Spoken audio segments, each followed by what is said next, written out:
Hello. It's me, Annalisa. How are you today? Um, sorry, I'm a little bit late. I had a little bit of a late night. I took my daughter to go see. Hi, Catherine. I took my daughter to go see my oldest daughter to go see Tate McRae last night in the city. Um, and it just like took forever to get her car out of the garage.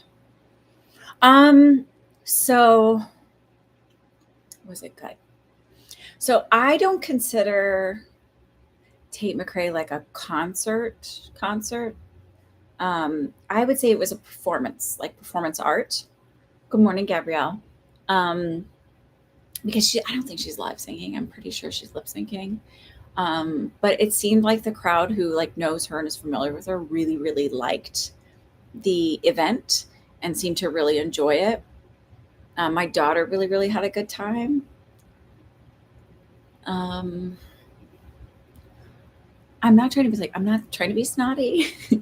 But literally everybody I go see is always live singing. So I see like, and I've seen lots of different, like wide variety of people I like. Um, Also, I was like amazed at, well, everybody wears like a uniform there. So I mean, I guess this happens with everybody. So I've been to a lot of Fish concerts and like literally anything goes at Fish concerts. And it's also, they're very raucous and rowdy. This was a really tame crowd. Like, I don't even think they realized there would be or how an encore works. Because I looked up the set list. I was like, okay, she's going to do an encore of 3 songs. This is going to be like, you can sit down and like relax for a second. Because my daughter does it. I was very proud of her. She has a lot of social anxiety and like being out around a lot of people. And so she wanted to go and she did really well and she stood the whole time. And um, yeah, if you look at it from like a perspective of like it was a great performance art thing. She really had the crowd into it. Uh, I listened to people comment that they really liked her dancing. She's not who I would normally listen to, or and it's not like I don't like pop music. I enjoy Sabrina Carpenter and Taylor Swift and things like that. But when I go to a concert, I just am used to like Tedeschi Trucks Band and let's see, Dave Matthews. More jam bands, bluesy rock. But I've seen REM and I like Phoenix. All these people are here. Hello, hello. Hi, Kristen. Hi, Misty. Anyway, so it was good. She really enjoyed herself, which was all I really cared about. I just wanted her to have a really good time and have a great, like, fun first her concert experience because we've brought our kids to see like Dave Matthews and Tedeschi Trucks on like when they have like the lawn seats, and we even listened to Fish one time, like in Central Park. You could sit outside and like you could still hear them. So we did that one time with them, and they enjoyed that. I just am used to like my literally all the concerts I've ever been to, they actually sing. There's not lip syncing, so but she really liked it, and that's really all that matters. And I don't think she knew that. And I really genuinely all I ever wanted was for her to have a really good time, and so I don't really care that it wasn't my thing. Like I just was enjoying it. She was having a good time. So yeah, but it was funny. Like I sat down for a minute because it was just also really like I had a migraine all day yesterday, so like even the migraine at the concert. So I was like, that could have also hindered my ability to just really kind of like take it in. But I was like sitting down at a point, and I looked down the aisle, and there's 2 other moms just sitting like, okay. So it's fine. Really wasn't like looking like that. It was like, it was for her. That's all that matters. Okay. So I've got Gabrielle and Tiffany and Cindy, I think, have purchased readings, and Regine. I think I'm going to sneeze. Um, got Catherine. I've got you.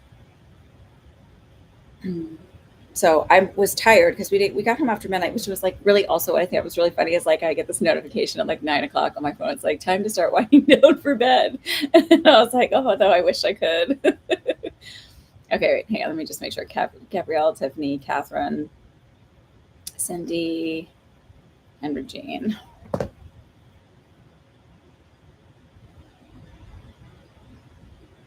I mean, listen, an old lady's got an old lady a little bit, right?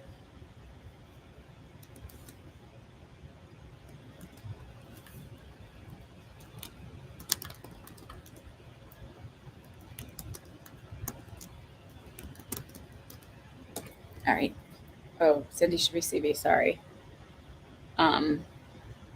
Oh, here, I'll give you a link to that. And then after these are done, if you guys want to hang out, I'll do oracle card readings for you for free. And if you can't afford a reading, it doesn't matter. Anybody can have a free oracle card reading because that literally takes zero energy from me. I just shuffle the deck, and like the only psychic part of that I do or intuitive part of that is that like I ask them how many times to shuffle and when to cut. That's it, so that you get the card you want to get. There's I'll pin the link to pay for a reading at the top.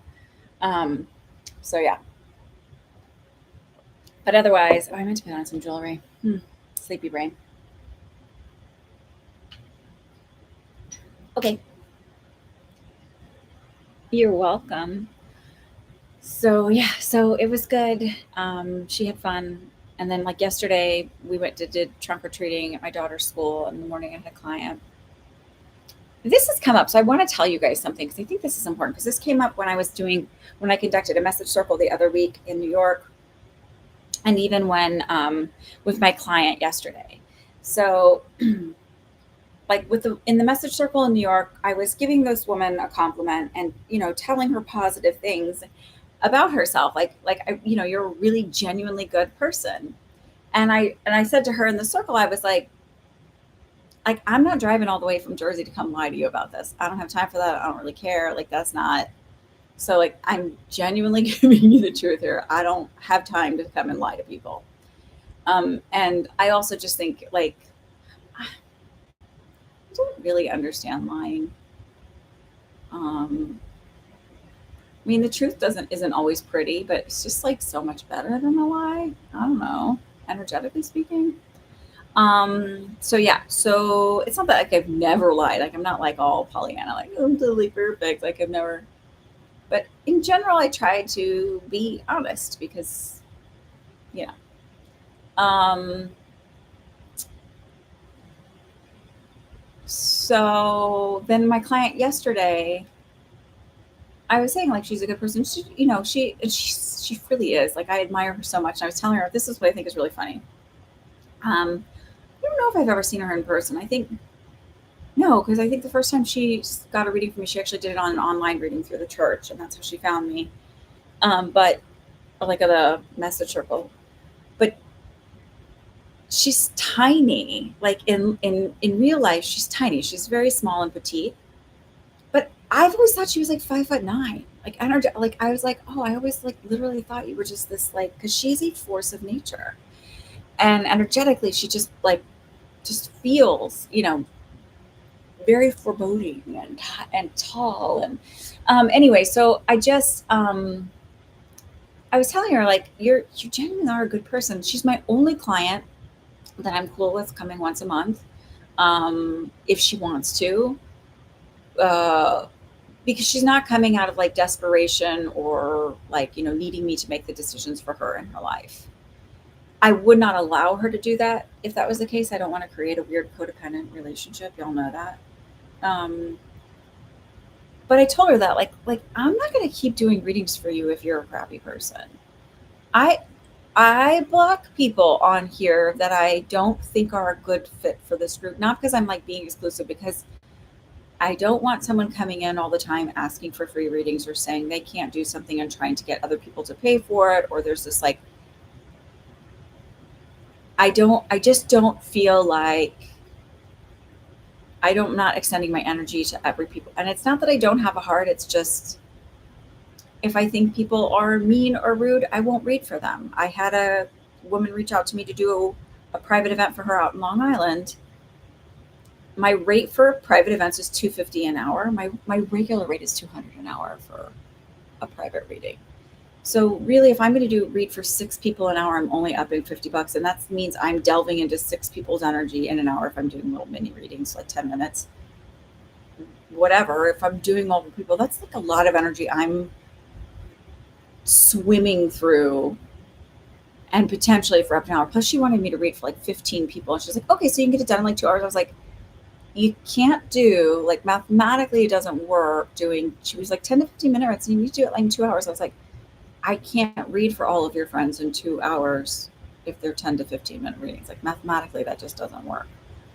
And she's like, well, because I'm only paying 500. And I said, okay, so you'll get 2 hours of reading, and whoever gets a reading gets a reading. She goes, and then you'll like come early and do something special for me. I was like, yeah, for my rate of $250 an hour. It's a 2.5 hour reading. It's $125. She's like, I mean, because I'm not going to pay $1,000. That's crazy. And I was like, okay. And then I'm also going to be charging you a travel fee because I've got to pay all those tolls and everything else. And plus, I have to make sure my kids are cared for because you want me to be in Long Island at 6:30 at night on a Tuesday. So I've got to make sure someone can get them off the bus because it's going to take me a while to get there. It's traffic. I manifested that she wouldn't contact me to give me her email because I was like, I am not dealing with that. Anyways, I just want to say that, like, if I'm reading for you here and I continue to read for you here, stop doubting that you're a good person. Stop doubting that you have stop thinking that you have bad energy or something's wrong with you. There's nothing wrong with you. Got it? Good. That's it. Lecture's over. Okay. I am properly moisturized on my lips. Shall we? I've had enough. Hi, CB. Okay, Kristen, I'll add yours to here.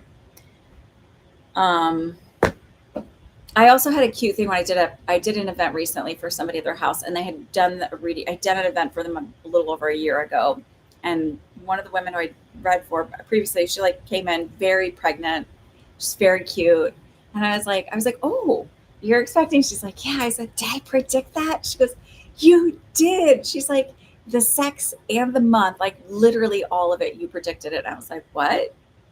So I guess I predicted that she would have another little boy because she has one already. Like, she goes, and like when he was 3. So she said she's due, I think, November 15th, and her first son's birthday is like November 3rd or 5th or something like that, like not much early, like right before that. And she goes, and we were actually trying and having a hard time. And I was like, oh, that's really interesting, because so if you're sitting here wondering, like, where's my this, where's my that, why isn't it coming, where's my partner, where's my baby, blah, blah, blah, understand that it's not always about, and you're like, I'm ready, I'm doing the work. I'm like, it's not always about your timing.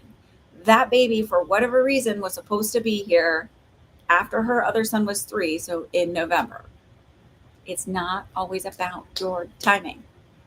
Got it? Stop taking it personal that the universe doesn't like you. When there's other beings involved, it's not always about you. Okay. I am done lecturing now, finally, promise. But probably not, because some shit's going to come through, I'm sure.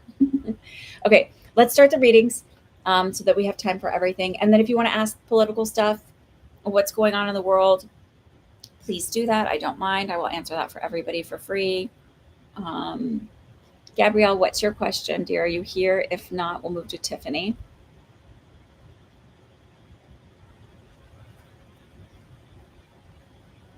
Sure, general reading, no problem.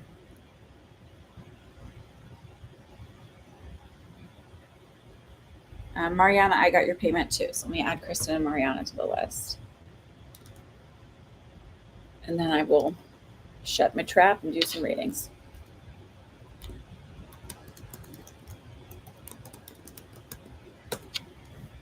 Okay.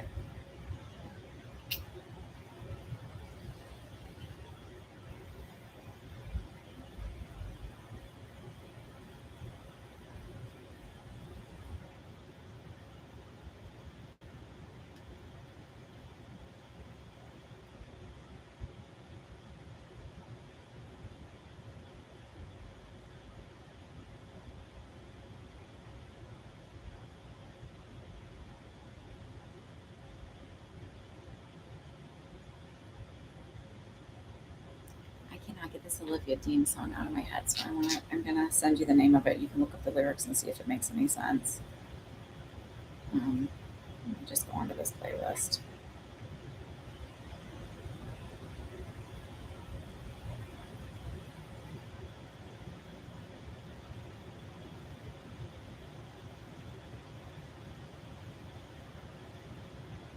Mm.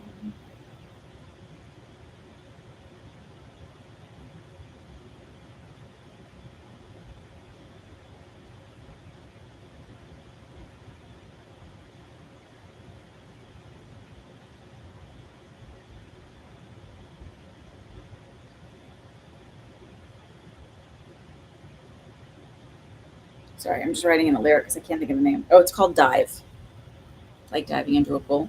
Dive. Olivia Dean. Look up the lyrics and see if it makes any sense to you. Um,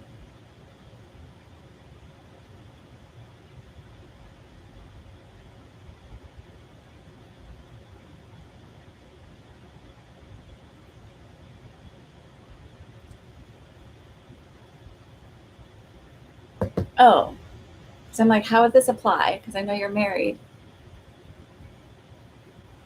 I actually feel like this might be real, like it's like a little romantic connection, like your husband doing something a little extra special for you.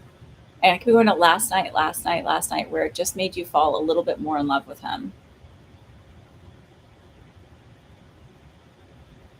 I do feel like you're in a period right now where you two are like forming a tighter bond.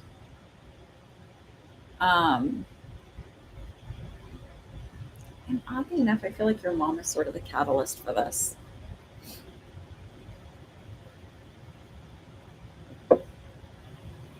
I feel like he's been a really nice comfort and rock for you. Um,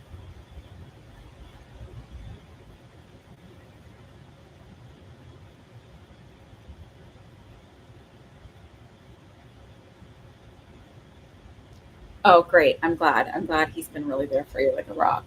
Um, so I just feel like that's going to be more important for you guys long term. Like it may not seem like anything to him right now, and in the moment it's really important, but I feel like long term that's actually going to play a really important part in the bond of your marriage and your relationship. um,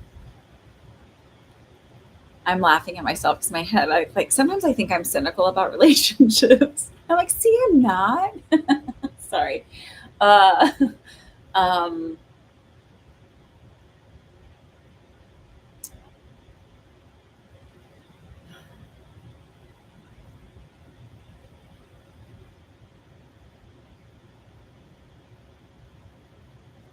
I think on your little girl, I'm going to say this: they might find right-sided hydronephrosis of her, like the hydronephrosis of her right kitty. It feels mild to moderate, but it also feels like it will self-resolve, um, and it's not going to be an issue. So,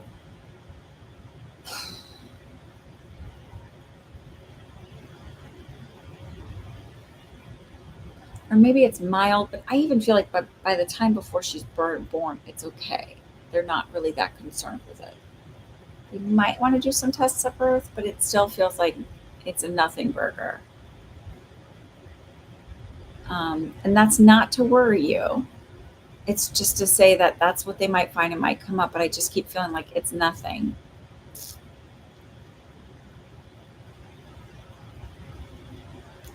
She's going to be a very easy, happy going baby. I keep feeling like she's really going to like water and swimming. Um, I see her like doing the backstroke in your belly. I don't know why. It's like just like floating around on her belly and like kicking her feet and really just. When is she due? She's not a Pisces, is she? No, that's too late for where you're at, isn't it?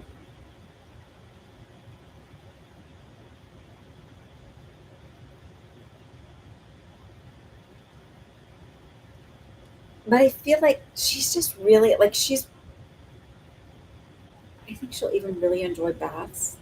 Like just my oldest, it's so funny. She used to love it. Like she actually, we were with her obviously, but we had gone to Mexico when she was like a year and a half old, and she was in this like little float that looked like a car and it had a little cover over the top of it to keep the sun off of her. She just like fell asleep in it. I mean, we were holding it. It's not like we weren't there, right? So we were like, literally right there. But she just like she was always so relaxed and happy in the tub. January 19th. Oh, okay. So she's a cap. She's a cap baby. Um, she might have a lot of water. End up having a lot of water in her chart then. Sorry, I don't mean to be so sleepy feeling. Um,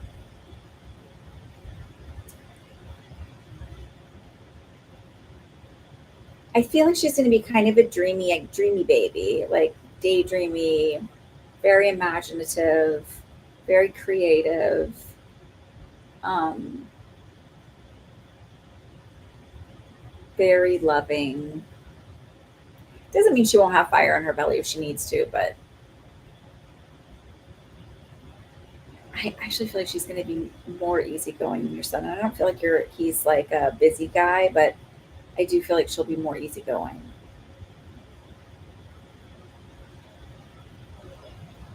Like very snuggly, chill.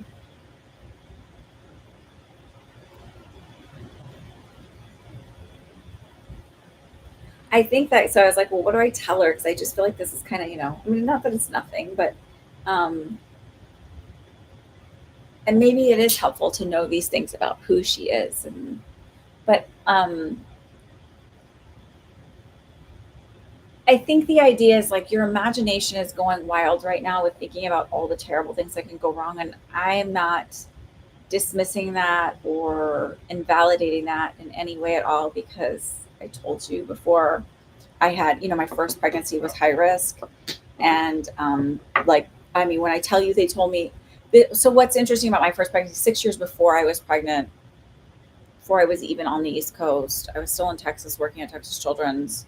I had a dream that they told me that I found out the sex of the baby at 13 weeks, that they told me there would be a ton of problems wrong with it and that there was nothing wrong with her. With it. Never knew her, him, anything like that. Just non-gender specific. Um, and I did find out her sex at 13 weeks because we ended up doing, it's called CGH. So basically, like instead of just, it was like basically a microarray analysis of of her chromosomes rather than, because at the time it was still like fairly new. They were, before they just used to do chromosomal analysis, like are they there? Basically, are all the floors in the building? And then the microarray was like basically are all of the rooms and the wiring, is everything right in that building? So it was like much more detailed. So she ended up having a genetic anomaly with de novo, which means it's out of nowhere. Highly correlated with like it's highly variable. So there can be a lot of things wrong, or there can be nothing wrong. So went to a lot of doctor's appointments by myself, went to all of the specialists by myself, did all that. And every single appointment, they were like, "You sure you don't want to have an abortion?" She could be really like, we went to I think my husband came with me to the geneticist, and that was it. Like, and then one of the perinatologist appointments, but everything else she did by herself. And she was like every single time. And I was like, I had to tell him, and I was like, I know this sounds crazy, but I had this dream, and I just feel like no, because like the geneticist was like, your baby's gonna be severely cognitively delayed, and yeah, she's not. She's struggling right now for sure, but I think that's more of like not, even though I had her evaluated in kindergarten for autism through the district, they were like, oh, she's fine. But I digress, because my second pregnancy then was like, I was just a wreck. First of all, I didn't know I was in labor in my first pregnancy. My labors are very easy. Um, I don't really feel my contractions. So like, they're like, you're cracking jokes in there. I could hear the doctors in the hall. They're like, I was like, because I told my nurse, I was like, I really want to go to the bathroom. And she's like, you can't even feel your contractions. I don't want you to have the baby on the toilet. I was like, I'm not having this baby on the toilet. Don't worry. Like, we're good. Because I was like, you're either going to have to calf me or I'm going on the toilet because I cannot pee on the bedpan. Like, that's just not going to happen for me. But, and then I could hear them. They're like, why is she cracking jokes? She's like 7 centimeters. And she's like, and I was like, this is me. So that's like the only decent part. Anyway, so I'm rambling because I'm saying that I understand that like then the second pregnancy is very anxiety ridden because you've had this experience of having all of these terrible things or all of these things go wrong and not be the norm and just be on high alert. So then you're like on high alert for the second one too. So it's very valid, all of the feelings you're having, but they're sort of saying like, don't go from feeling really like you're imagining all of the terrible and the worst things can happen. And they're sort of like, imagine what she's like personality wise. That might help you get out of some of that anxiety. And I rambled way too long to get to that message and I'm sorry. Okay, go ahead. You're not alone. It's like so normal. I remember just feeling like, and my doctor was so cool. She's like, we'll give you a couple extra ultrasounds just so you feel better about this. She was really, really nice about it. The other thing that happened was my first pregnancy, I had to have an episiotomy. Like I pushed for almost 3 hours and I was like on 2 hours and 45 minutes. I was on the clock in my head where I was like, because I knew that at 3 hours, that was like the C-section point just from having worked postpartum and a pregnancy ran. I was like, that's like, so in my head, I'm like, we got to make this happen. So I looked at my nurse at one point and I was like, just leave and give me a few minutes with my body. And I like talked to my daughter and I was like, listen, it's time to come. You got to drop down. When she came in, she's like, I don't know what you did. That was crazy. She's like, your baby dropped down. And I was like, because I talked to my body. Like, I'm telling you, you can do these things and you can like talk to your body and like whatever. So then, and it's funny because my daughter's personality is very much like, she needs that like little gentle extra, like she doesn't need to be pushed and forced to do something. She just needs that little gentle extra, like encouragement. And then I had an episiotomy and then I had a 2nd-degree lac. So that's like into the muscle. And they sutured me up. And 5 days after I like all of my sutures ripped out. And I couldn't, like, it was like a month out. And I was like, I can't sit still. Like, I was like, well, I didn't realize my sutures ripped out. I was like, well, I had all this stuff. So, and I talked to my friend and she's like, oh, I was fine in like 2 weeks. And I'm like, she's like, you just must not heal fast. Well, it turns out like I finally pulled the mirror out and I was like, oh, I have like a gaping wound. And I called my doctor. So for the second thing, they were like, if she complains, you need to listen to her because she's not a complainer. Like she does not. So like your doctors will start to learn you through this. And I hope that you have a group that is as supportive and kind and will help you through that. You know, that anxiety and that concern, because it's very normal to like, I mean, it's a traumatic experience going through stuff where it's like not normal. And then you have things come up. It's normal to feel anxious and uncertain when you don't have the answers. And there's a lot of like unknowns. You've been doing yoga once a week and it's really helpful. Calm. Good. Do that. And also when you're daydreaming to like the scary stuff, also allow yourself to daydream the good stuff too.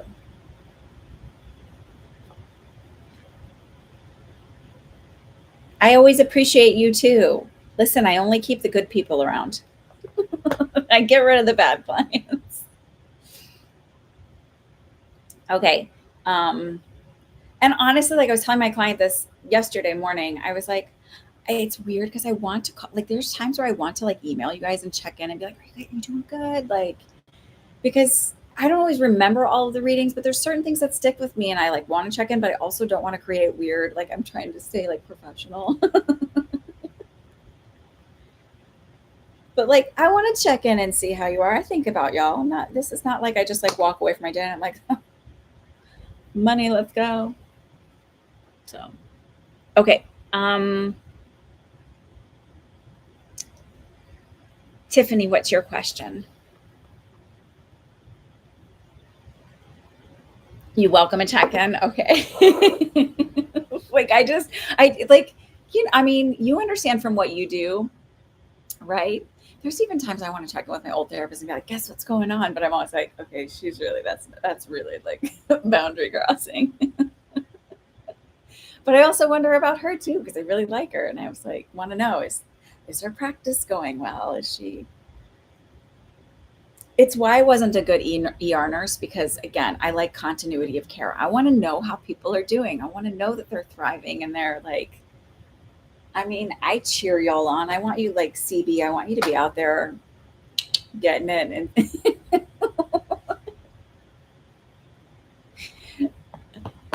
you're okay with formal clowns too, depending on the situation. Well, see, that's the thing is like, I don't, I don't want to be like the,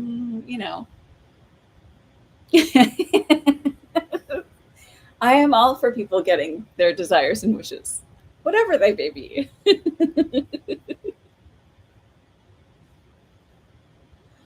Okay. So if it's really healthy and amazing and wonderful marriages and pregnancies, or if it's just ringing that bell, I get it. Okay. Sorry. We'll move on. Oh my God, y'all. I got told by my friend Brian that I have the sense of humor of a 12-year-old boy. So it's hard not knowing what direction I'm going and at this, and I won't mentally prepare any message about this. Wait, about what? About what?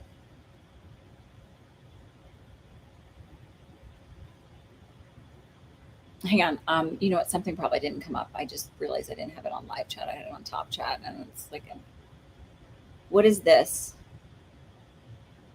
Is this the IVF stuff?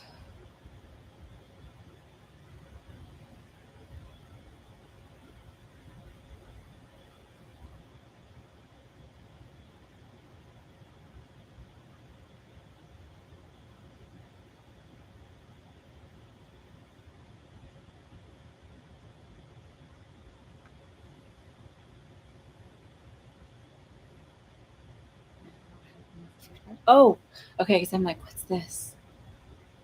Okay. Second given.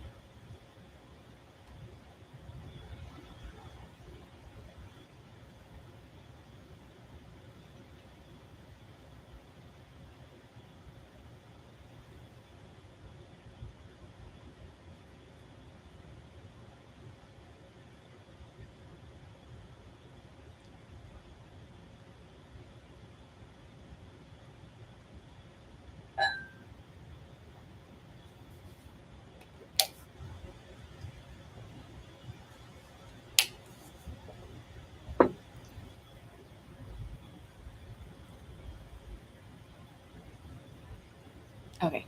I'm wondering if my chance to get a temporary position in Oregon for the strike is still possible. It happened this week and they did not give me the position, but my colleague mentioned they might. Yeah, I actually feel like within 3 days, like I'm seeing the number three, so I feel like within 3 days you'll know. Is it like a 3 week position?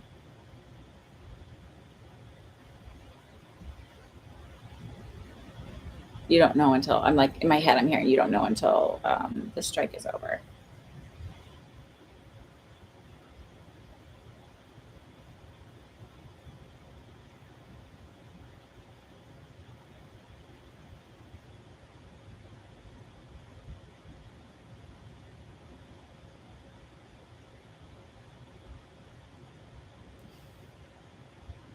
So is that 3 weeks from now, or is that still? I feel like you'll get it. So I feel like you'll hear in 3 days because I'm something up by Wednesday. Now, don't hold my toes to the fire on that one. My feet to the coal. Um, but I do feel like you'll get it. I feel like you'll hear about it. I almost feel like you needed a break from the IVF cycle.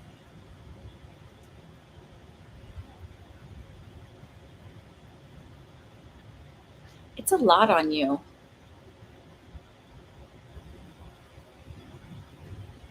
The question makes sense. Don't worry. I just feel like the IVF cycle is a lot on you.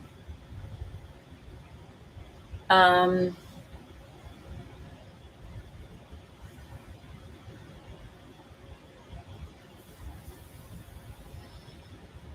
are you going through an agency like a staffing agency or something? Because we had like I know for nursing staffing when you do travel nursing, like I worked with a couple. I think I did cross country, and that's another one I did. I worked for, which I can't remember. It's been forever. Or there's, I feel like there's more than one agency that would do staffing for this. And there's definitely more than one recruiter. I almost feel like you'll end up working with somebody different than you're trying to connect with. Is Cross Country one of the agencies that would do that? I wonder if they do therapist staffing. Let's Google, shall we?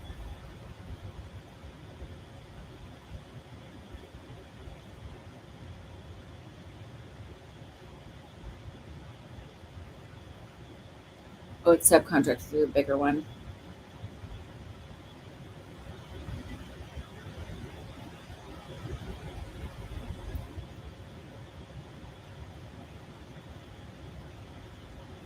I guess Cross Country only does like medical staffing. Um, right. I still feel like there might be a different recruiter you're going to work with, but I feel like I mean they have to have more than one recruiter to do something like that. So I just feel like you might end up working with somebody else. So I know it sounds weird or unorthodox, but perhaps you could reach out and see if there's another recruiter you can work with within that agency or within a bigger agency. I just feel like you might work with someone else. I also just feel like, again, I feel like it's like,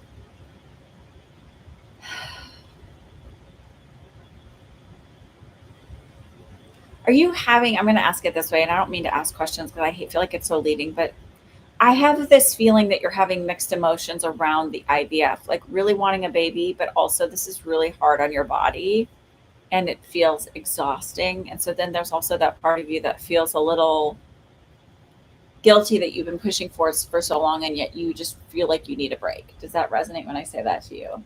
Like I know that the like when you take a position where you're doing like an emergency position being moved for like a strike or whatever, that they pay you well for, you get compensated pretty well. But I also feel like it's one of those things of like it gives you a reason to be able to take a break that you really need because you feel bad saying to your husband, I really just need a break.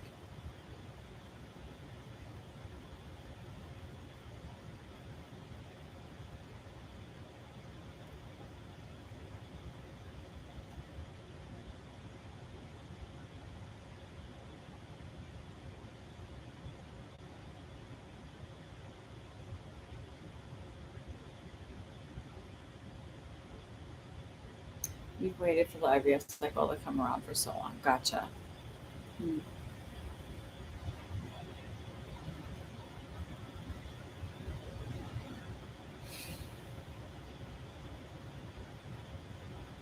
Okay.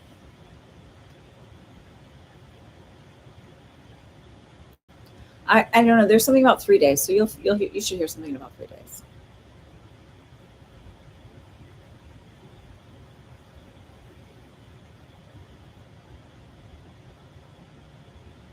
But again, I feel like it might end up working with a different recruiter than who you're initially in contact with.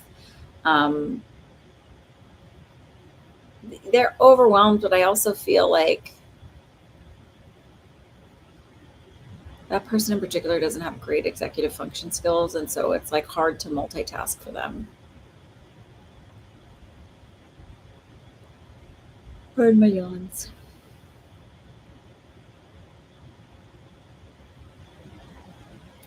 Okay, Catherine, what's your question?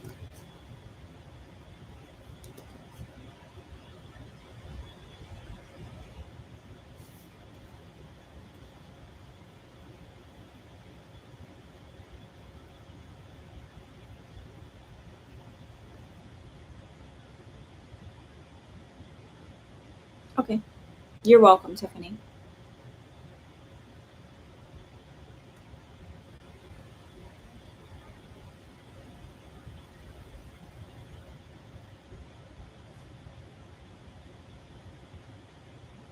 And then Cindy, if you want to start typing your question too, because I can always come back to it. I'm gonna turn the heat up.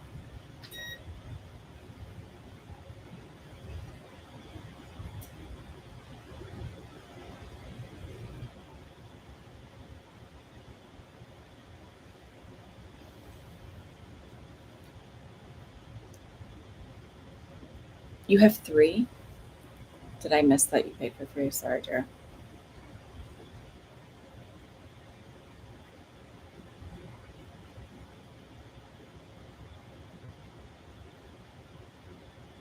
Hi, Tammy. I just got your payment. Oh, I've got payment for 2, Catherine. Did you send a second payment? I missed it. Okay, let me double check. Sorry.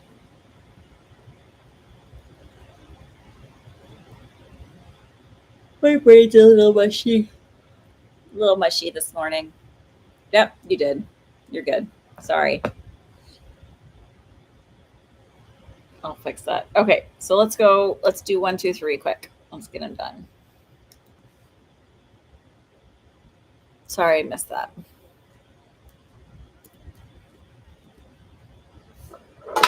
Oops.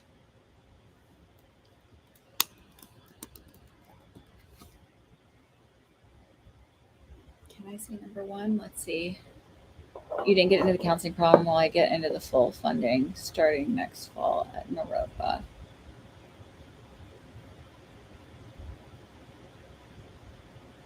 Um,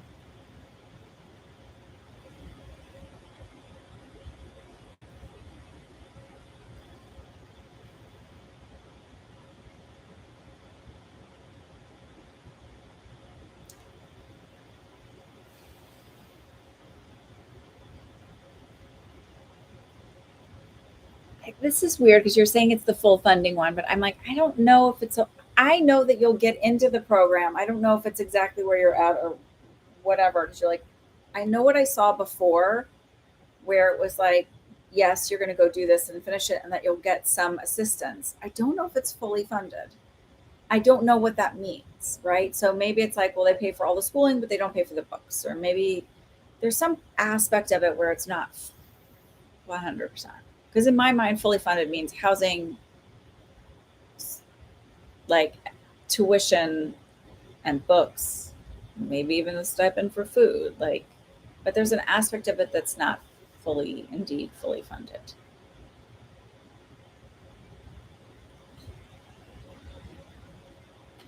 I'll do that so it's not blowing my face off. That's not a thing. I don't know what a thing is. I'm just saying. So I have to explain to you when I ask questions and when I ask, okay. So when I ask questions, if it's going the way my brain functions, when I ask the question, that's the way I get the answer. So when I think of fully funded, I think fully funded, back to front. If it's tuition covered, that's tuition. Like I only get the answers for the questions I asked. So then maybe it is. If it's tuition covered, then it's tuition covered. Because that's what I'm saying. Like when I think of fully funded, that's the way I'm asking the question. I don't know, like, okay. When we get information as readers, we get it. We're a filter, so it's through our own experiences. Um, so when there's aspects of things in life that I am unfamiliar with, I do it from the best of my ability. But the more specific I can be about asking the questions, it's like this is actually the best example. When you ask AI a question, you get your information based on the way that you feed the information in. So when I'm asking the universe, your guides, my guides, whatever divine source you want to call it is, central unit, I get the information get back to me and the knowledge back to me based on the way I ask the question. So in my mind, if I think I'm asking the question fully funded means this, this, and this, is she getting that? Well, she's getting some of that, but not all of it. It's not really fully funded. So tuition is, I don't mean to like beat that home, but it's,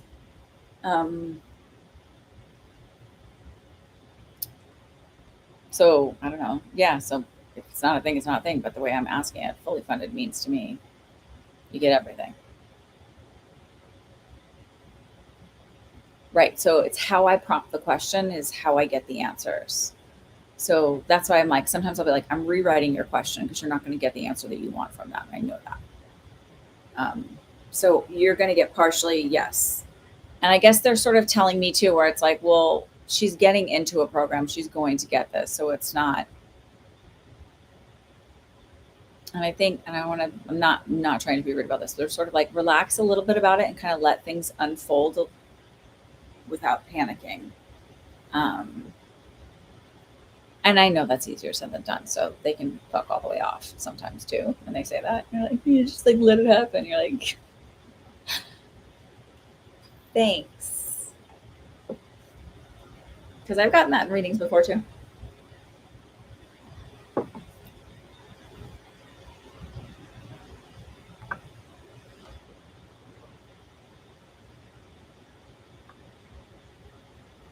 Okay, second question is, will I be able to keep my teaching gig at UCD? Yeah, that was like an easy, absolutely, yeah. It's not full time, right? It's just like a part time.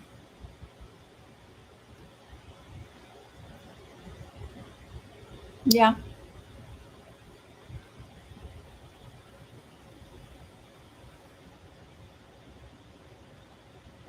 I I feel like I don't know what Naropa is, but I feel like there's a good chunk of it's online. Is that correct? And there's even a lot of stuff that's going to be, even if they're like, this is your class time, I still feel like there's going to be a lot of self paced study within it. It's not online? Sure.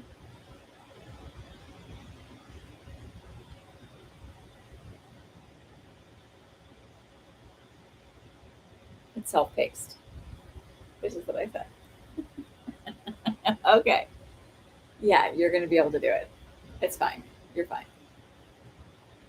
I think that some of the professors may make it where you're meeting online, like Zoom or whatever.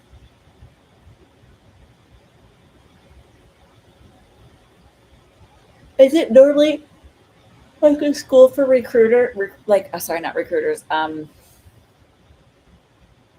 commuters? Sorry.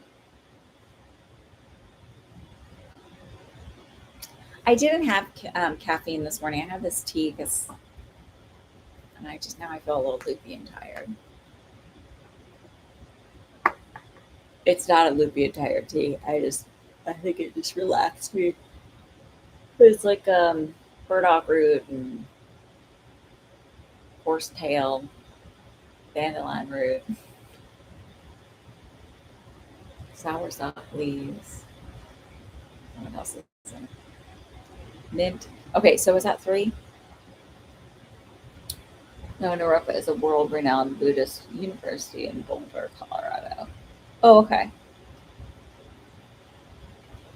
Um,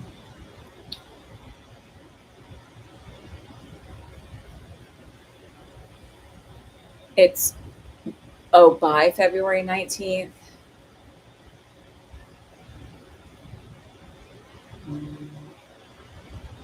I actually feel like 50, which is close. And I feel like you'll get it'll be like it'll stall a little bit, but I feel like that's more and just for a short period of time, it feels more like uh,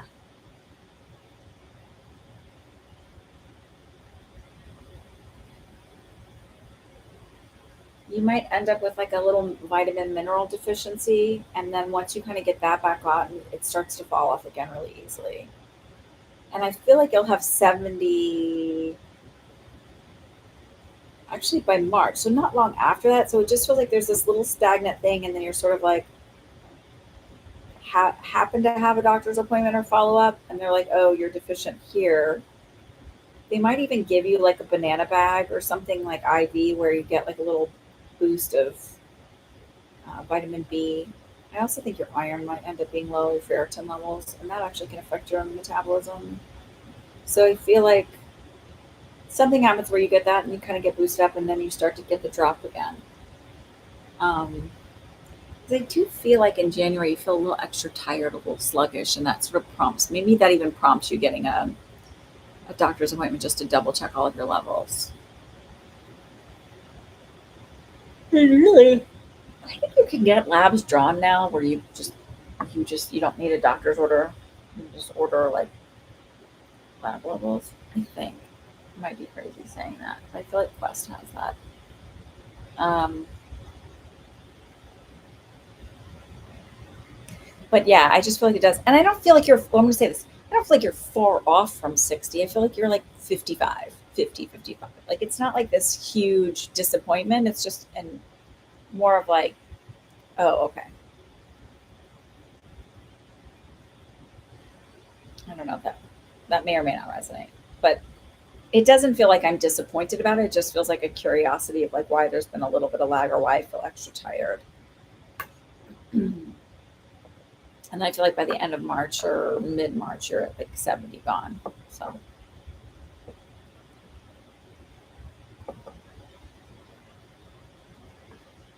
oh, God, I need to stop yawning. Your surgery went well, right? I think I predicted that, right? Yeah. Okay, Cindy, what's your question?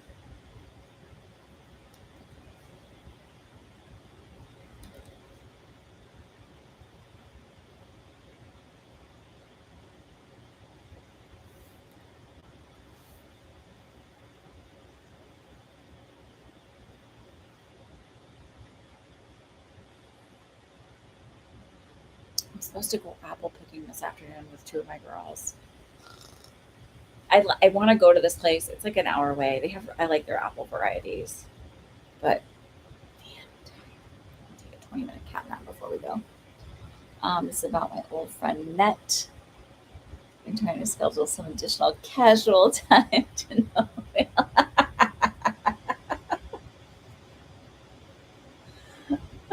Sorry. Can I give you some insight into what's happening? You backed off and he's pursued. It's like he makes the plans with an out, by the way he phrases his intentions. So make your answer with an out. Just match his energy. Um,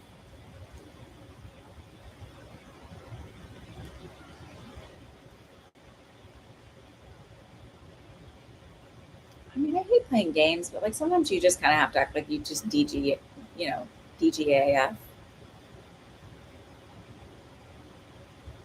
Um, because, you're using him.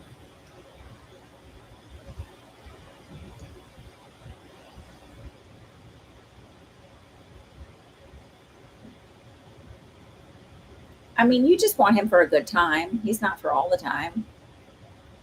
Doesn't sound terrible, but like, mm,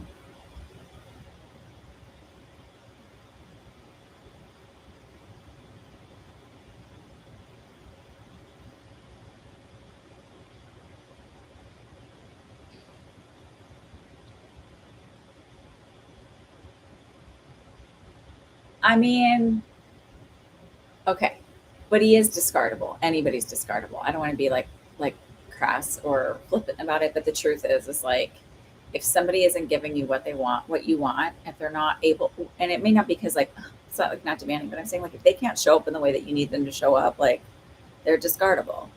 Doesn't mean they're a terrible person. It's just like, oh, like you're not whatever. You don't have to take it personal. It's just like, okay, cool. Like go do your thing. Like this is not for me. Um, I think about often in a weird way, not like in a like longing way, but that I it was an interesting aspect to me that I didn't realize I had.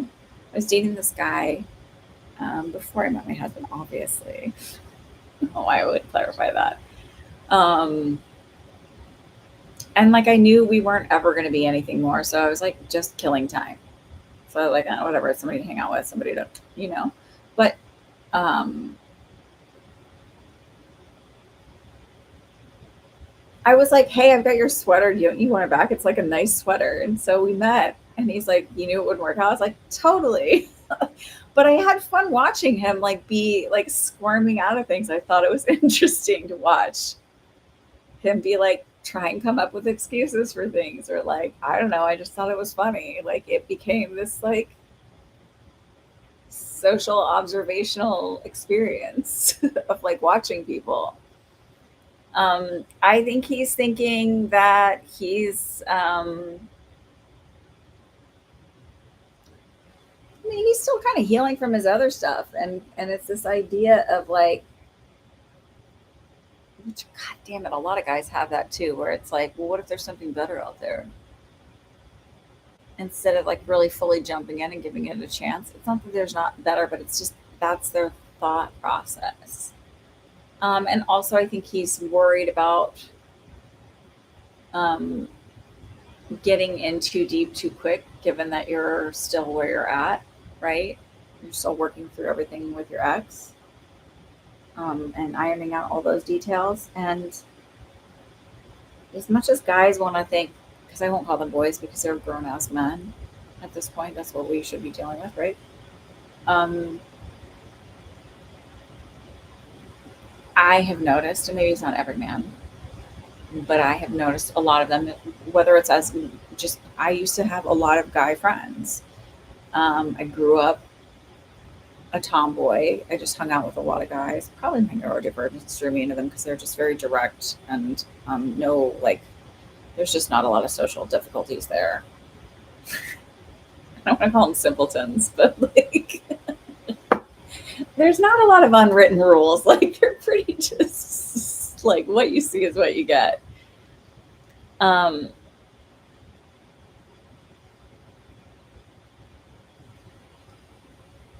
well, then here's the thing. You're like, well, I really want him to do that. Just be like, no. Just say, like, I want a plan or not a plan. Like, but I'm not making a halfway plan. Like, I've got shit to do. I have a schedule that's important. Set some boundaries. And if he's like, well, I can't do that, just be like, well, I can't either. And move on. Oh, this woman, when I was in my 20s, I hung out with her in my apartment complex, and she was in her 40s, and I thought she was like 40. I was like 26. She's very nice. We'd have wine together with little ice cubes in it, and I was like, I like it trashy. And she said, she was like, I was interested in this other guy. He was around my age, but he was, a player, and she was like, he only treats you the way you allow him to treat you. And I was like, well, I don't want him to treat me this way. And you're telling me that I don't want him to treat me this way. Well, then just like set a boundary. And you don't have to be like, you have to do things my way or no way. It's like, oh, I see that you can't make a commitment to that. That's cool. Like, let's like, when you're ready to like make a solid, let me know. Cause I have a schedule and I have shit to do. And I'm not putting side time for somebody that can't make that commitment. So like, deuces, like peace out.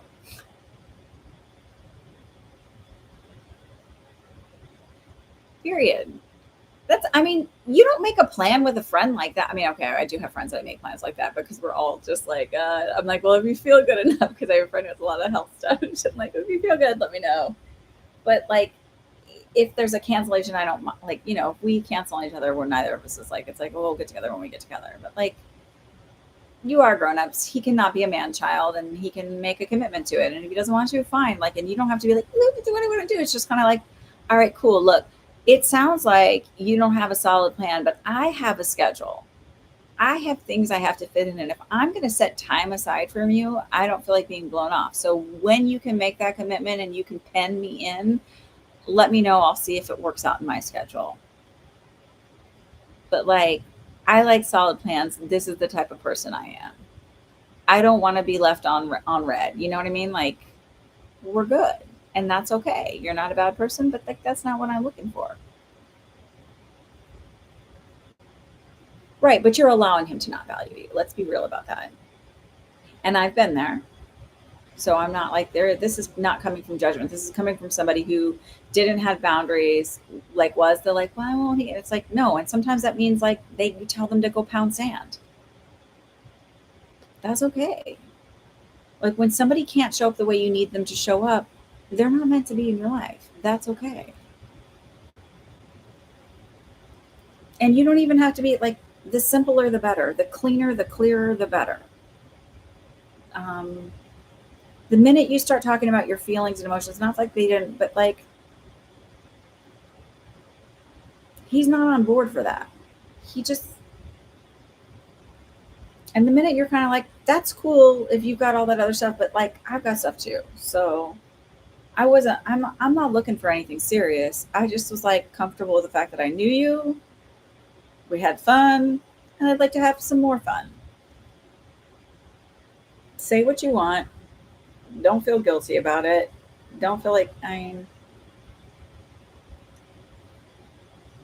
don't know.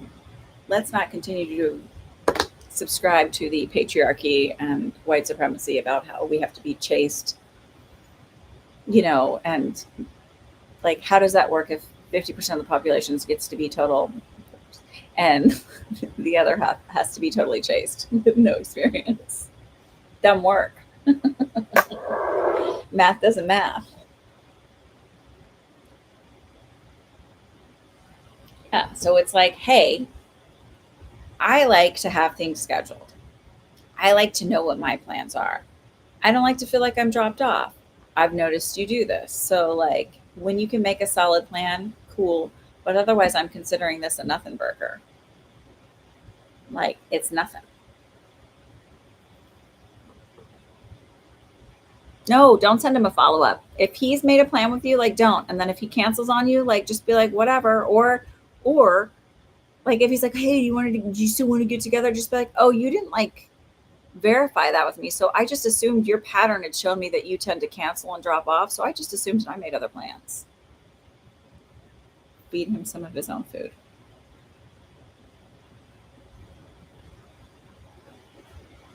Your pattern has shown me. I'm reading your pattern.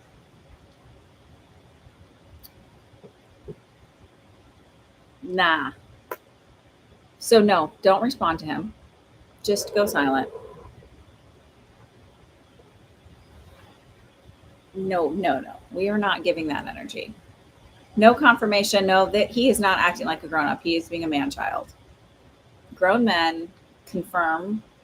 They want to make sure that you're solid on it too. They're checking in. He's being a man child. We don't need that. You've already got 2 babies. No need to raise anybody else. Mm-hmm. Don't follow up with him. Don't give him another second of your time. He didn't confirm. He didn't follow up. He checked out. All right. You show me your pattern. You show me who you are. So when he reaches out again, you're going to say, well, your pattern has shown me that you're not reliable or dependable. So is this a confirmation that we're doing something? Because if not,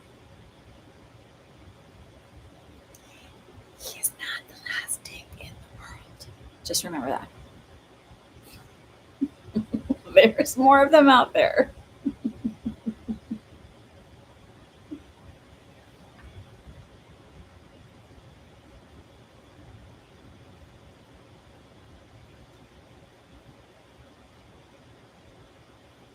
Dating in New York taught me that there's a man every 5 minutes. And I became very just like, oh, it's not going to work with you? Totally cool. Fine. Whatever. But that guy that I found it very interesting because I was like, there was no emotional, like, oh my God. It was just like, this is really fun to watch him squirm his way out of this and like not just be able to have a conversation and say, like, I'm not interested. Like doing all kinds of acrobatics. And I just sat and watched, and I was like, this is interesting. Like, I mean, all kinds of stories in acrobatics to try and like, where I was like, just, and this man, he was not an unintelligent man. He had he had his undergrad and his graduate degree from Harvard. He was an intelligent, he was a little boring. It's a lot boring. There's no imagination. But like, I asked him, I was like, if you could do anything in the world, like, what would you? Play Mount Everest. I was like, very original. Like, come on, anything, and you choose. You literally stopped texting him for 3 days, and he texted me to say he's still interested, and I'm like, don't waste my time. Exactly.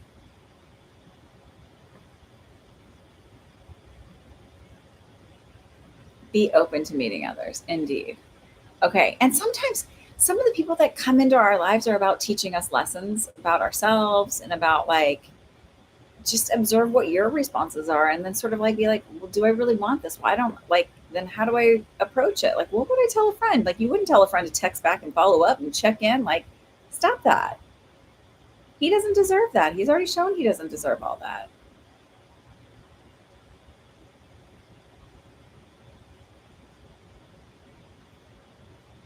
Okay, Miss Regine, what's your question?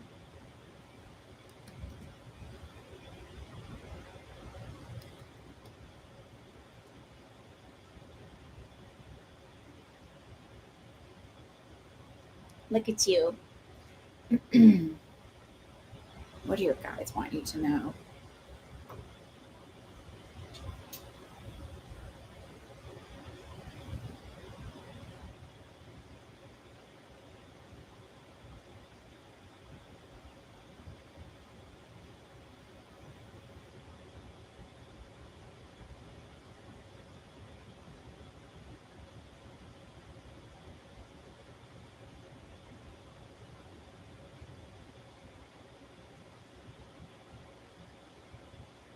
Now I have that stupid man child song stuck in my head. Hold on. Let me weed through that mess. Um,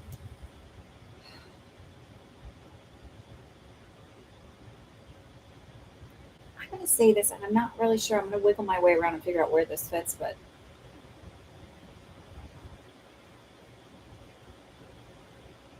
I think this has to do with your sisters and the ex husband. Not your ex husband, obviously, your sister's ex husband. Um, I get this feeling they're saying like your honesty isn't helping you. Um, it doesn't mean to be to lie, but it also feels more like they don't need to know everything. You aren't required to divulge everything. Um,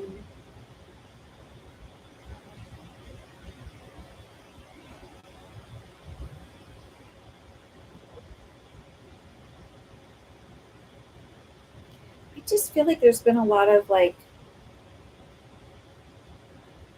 naysaying from them, finger pointing, lecturing, or um, a little bit of the you should read the Bible and get with the Bible. You are working with demons.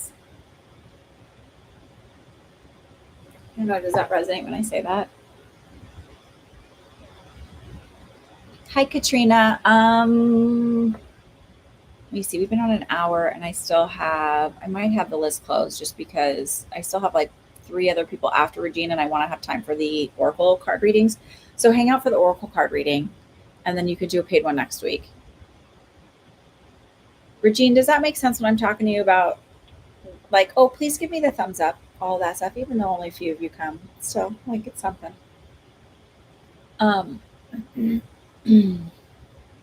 yeah, absolutely. Yeah. I just feel like so I'm going to tell you this story of I thought this was interesting as I did and when I did that that circle for the church a couple weeks ago, I ran in like in the middle of the circle, like somebody else was doing a reading. And I normally, when someone else is doing a reading, I'm trying to connect with somebody else. I cover my ears and I close my eyes because that cross energy of them talking, like I can't concentrate.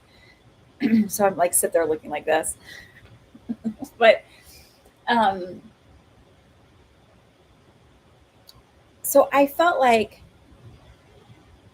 I just felt really happy in the moment and really excited. And I thought about the times where people have told me either online people or friends, family members, work people, whatever, that, that's like, that's just the devil's work. We're working with demons. Um, and I have my theories about Satan being on the same team as God anyway, because like he sounds more like a henchman than like the guy against me. It's like he's going to go and punish you for being bad to me. Like, if he's really your opponent, do you think he really cares that you're being bad to that guy? Like, that story's a little bullshit if you ask me. It's a lot bullshit. Anyway, so and like the idea of like demons are bad. If you do anything where you get to know yourself or you trust your own intuition, the demons are gonna get you. Like what? That sounds a little silly to me. But anyway, so I was sitting there. I thought, well, I had given some really good readings that night. I still wasn't finished, but like where people deeply connected, where I got really clear mediumship. I'm like very, very specific details, which I sort of pride myself on. I like to be very specific about things, but God damn it. Excuse me. Sorry, I used your Lord's name in vain, not mine. My God doesn't care about those things. Um, so, um, I just got really happy. Like I was almost in tears because I was just like, I get to help all these people. I get to do this. And I've been accused of being doing devil's work and working with demons. And if this is what demons are, then I am on board 100%.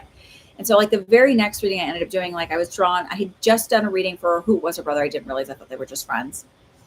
And brought through his grandfather. And then I looked at her and I was like, oh, I think it was her grandmother. She was a female in spirit, was here. And I described her everything. I usually around what they died of and things like that, like personality, blah, blah, blah. And I said, you are very psychic yourself. In fact, it really scares people how dead on you are and how accurate you are. And in turn, it scares you a little bit. And I said, and I was just thinking about this story about working with demons. And I was like, I think that you need to understand that because people have been telling you, or you have a belief system built up within you that this is the devil's work and this is really bad. And I want to explain that to you. Like, it seemed when they're like, they really know you and they know how to trick you. I'm like, so they're tricking you to feel good about yourself or to like have more self-esteem or to bring you comfort or tell you that your loved one thinks that you're a really good person. Like, that's all backwards, right? When they tell you those things. So it's just this idea to remember that like you might be hearing that chatter outside of your head. You're not doing something bad or wrong. You're fine. Stay on your path. You don't have to tell them everything that you do.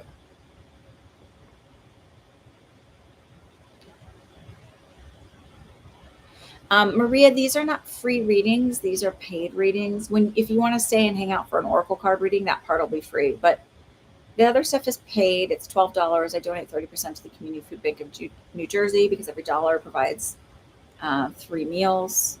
I'm pretty cheap what I'm charging right here. So the list is closed for right now. So you don't have to apologize. I'm just letting you know they're not free. I'm going to remove the pin because I'm not taking any more paid readings today. But if you are subscribed, stay subscribed, come back next Sunday. And I'd be happy to do a paid reading. Kristen, what's your question?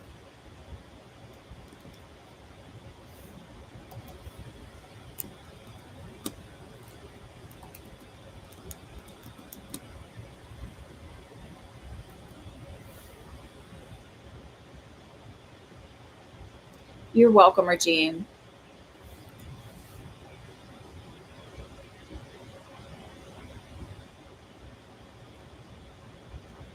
What's the most important thing for you to work on right now?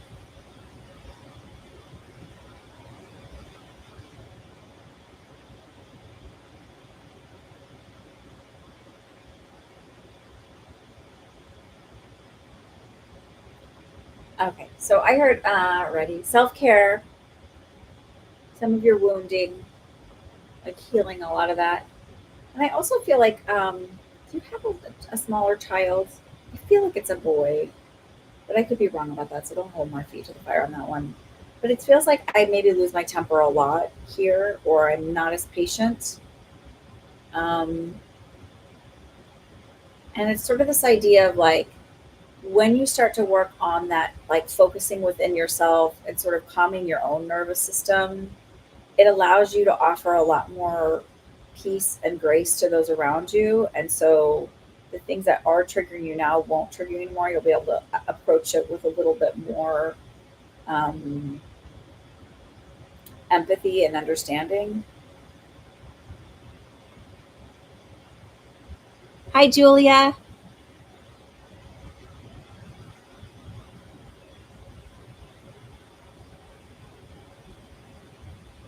I don't know if that resonates. That makes sense. Okay. Does the little boy make sense there? Um, I think your blood sugar might be off a little bit. So, do you forget to eat? Because I kind of feel like I forget to eat, and then like I don't get that hunger cue. I just get like a low blood sugar, and I'm a little hangry. And sometimes I don't even realize that it's hanger. I sometimes just think like I'm annoyed. Like, um, and the self-care aspect is it's some of it is like the physical self-care, right? So making sure you're eating well, regular balanced meals, blah blah blah. But I also feel like it is just learning to be gentle and respectful of your own feelings and of who you are as a person. Stop shaming yourself and like making your, like being hard on yourself for feeling or being imperfect and then feeling guilty about being imperfect. Like the whole world is made on imperfections, and many of those imperfections is like what makes a person or a piece of artwork absolutely stunning and stand out from the stuff that looks just like it. Even architecture, right? The youngest resonates more masculine than feminine. Oh, okay. So that makes sense. Okay. I just feel like maybe getting a little more, maybe the youngest is a little ADHD, a little more inquisitive or hyper, and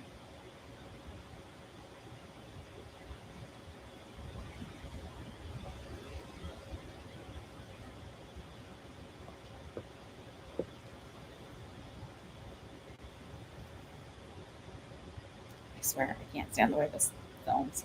I can't figure out how to switch the camera.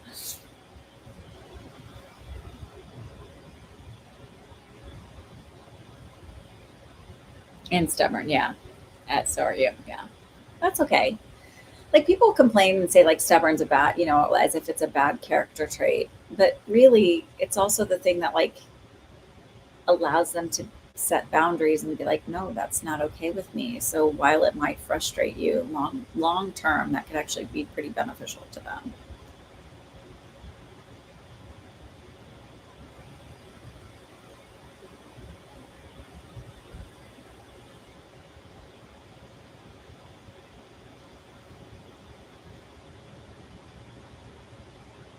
It is indeed. Okay, so Mariana, what's your question? And Tammy, what are your questions? So we can get through those and then we'll do some oracle card readings.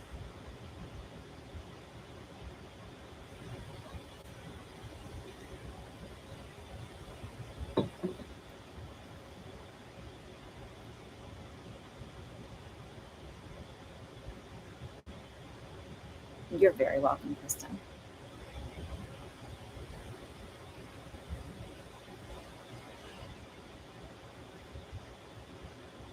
I can't. Oh, I gotta drink.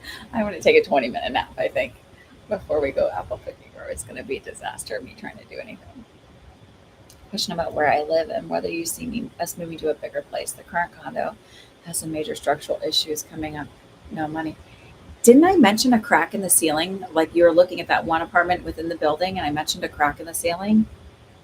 I like to have one more bedroom and one more bathroom, if possible. Is that? I love that. I still get so excited. Like when this woman was like came in and she was all pregnant and she's like predicted the sex and Like I still am like, what? Like because when I'm saying stuff, it feels so natural and just like yeah, like whatever. And then I can't. I mean, unless you do this work, it's hard to explain. Where it just feels like you're just like vomiting out stuff. But like then when it's like, wait, really? I said that. Um, Especially the future stuff too, right? Like the predictive stuff or the. Anyways,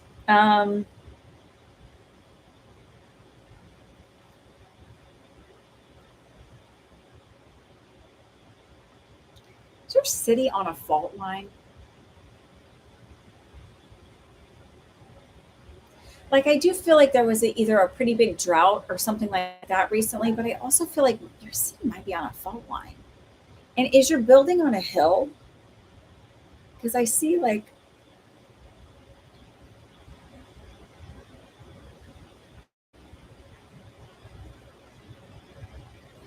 you live in an earthquake zone. Okay. And you're on a small hill. Okay. Thank you for so this is the thing is like I'm always like I just know I messed that one up this time where they're gonna come back. And sometimes I have a really hard time, honestly, with the job stuff. Like I told my client yesterday, so I need to sit down and take time. I just said I am reading all of your energy right now, and I don't feel like I can get it clear. So I'm going to take down information, and when I have a moment away from you and away from everything, I'm going to just sit and read that energy and email it to you because I don't want to let people down. Not because of my ego, because like I genuinely get that you're coming to me for guidance, and I don't want to fuck that up. Like I want to be as clear as possible.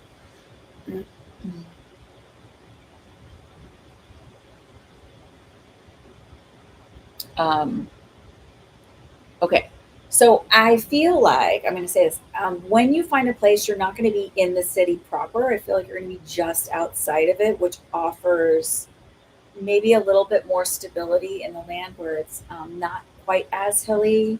It's a little bit more underdeveloped. So it feels like it offers a little bit more space now. It might be a tiny bit more rural, but I feel like it'll end up working out okay too. I do feel like you like the aspect of being able to walk everywhere and kind of get your needs met. Excuse me. But I don't feel like you're that far out. It might be more like a little cottage or something like that, as opposed to being an apartment in the building.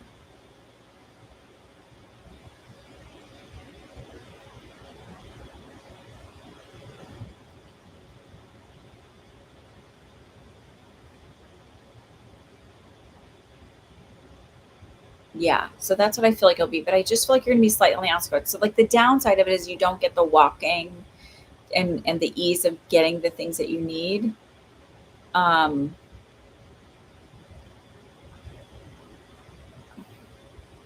I'm leaning closer to the 2 year mark for that one. And it's more about, I feel like finding the place, but then there being a process to working out all the legal details to sign the contract. So like maybe at a year you find the place and then sort of the back and forth takes a little while. And then also there's, you might want to end up doing a little bit of renovation on it, not major, but I feel like there's like permitting restrictions and that's more about keeping the aesthetic. And so it's not so much about like you want to do something crazy, but that they have to come and check it a million times to make sure that you're not doing something crazy because it has to fit. I don't know what this is. So I don't know if it's like they have a historical home type thing on it or whatever. Okay, I'm not taking questions anymore, but if you want to stay for an oracle card reading, you can. That's likely. There's lots of rules in old Europe. Yeah.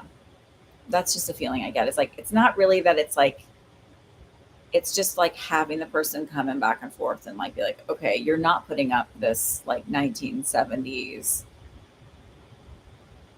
crazy pattern, whatever, wallpaper on the outside of the building. It's like they want to keep it like aesthetically where it needs to be. Okay, so Tammy, you're the last one for these ones, and then we'll do, if anybody wants to ask any political questions, you're more than welcome to, or any kind of quick general questions, and we can do oracle card readings and call it a day. Um, most comments in your mom's house that's not selling, it doesn't have a boathouse. Put it off the market in the winter, put one in, simple, and raise the price a bit. Yes.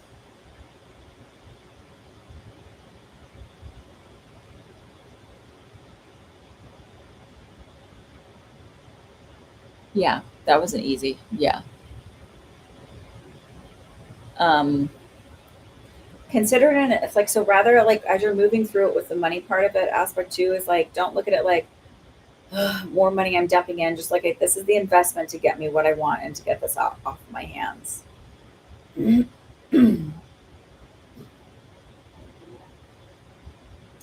also feel like the market's going to be better next year.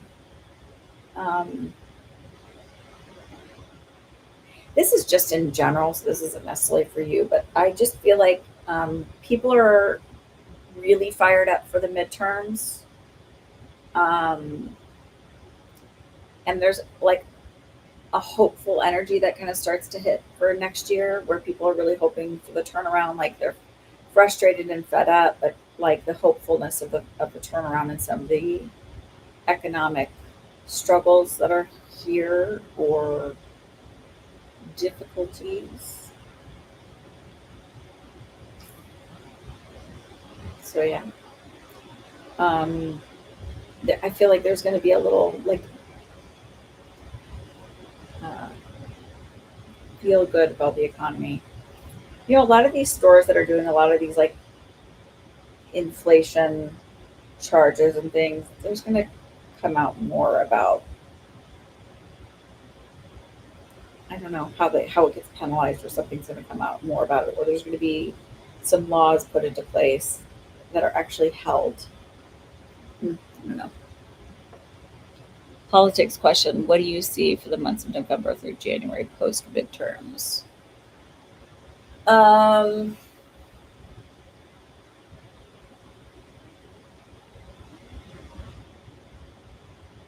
there's going to be a small pocket of MAGA, grumblings, whatever. But for the most part, I feel like um,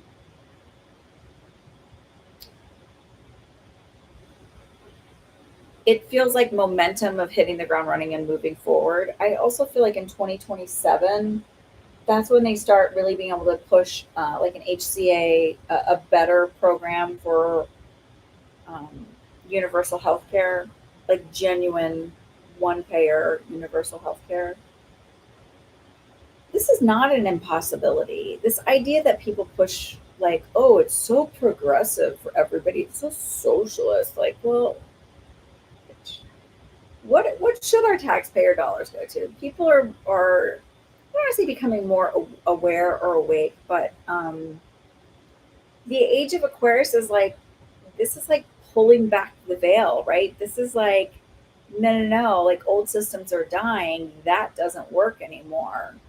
And I think Pluto is for sure station direct, but I think when it will be fully ingressed in Aquarius.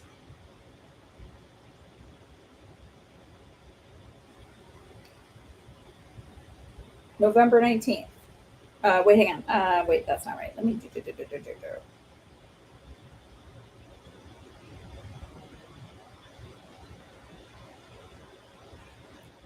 Here we go.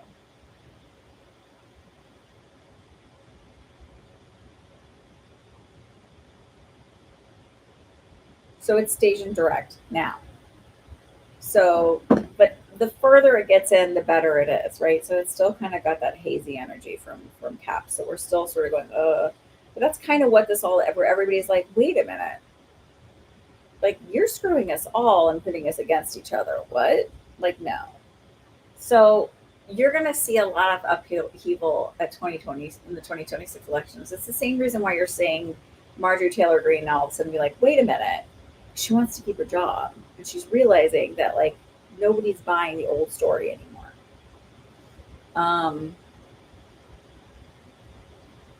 you are going to see a lot more across the aisle uh, compromises and understandings. I wouldn't be surprised if Mitch McConnell is dead before then or close to it. Um,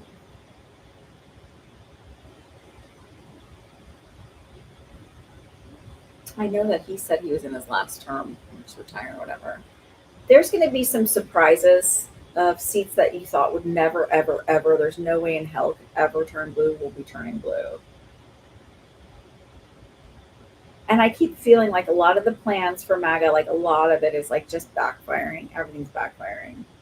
So there's going to be some grumblings, but for the most part, it's this idea of like, we're ready to work, we're ready to make things happen. Um, and I know, I think it was back in 2020, I saw two women in office in 2028 in the White House. Um, part of me still goes, how is that even possible? But I've predicted weirder things and they've come true. So I don't know. Yes, for America mostly. I tend to focus on that, I guess, because we're like such a shithole right now. Um,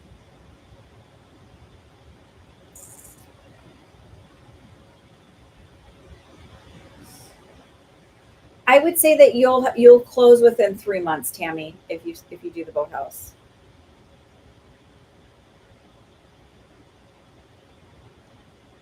I've not fixed, but in the process of really making it something better.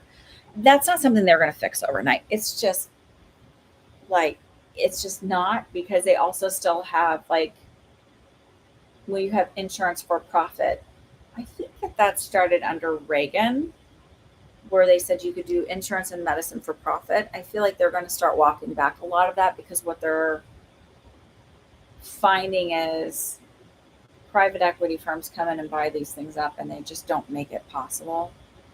And there's going to be enough people that are finally standing up against it. Like, this shit doesn't work. Um, but it's just like, everybody's like, why won't it happen now? It's like, well, it just doesn't always happen that way, and I'm very sorry. Um, but yeah, I have always said I see us eventually having uh, universal health care. Um, it's not really that progressive, and it's not as like dangerous and scary. Like, you're not waiting any longer. Do you know how long you have to wait for stuff, just fighting the insurance companies who can do stuff? Like, we need to stop with that story. Like, you'll never get into a doctor. Yeah, well, guess what? The doctor can write me a prescription for something, and I can never get what they're trying to treat me for, because insurance.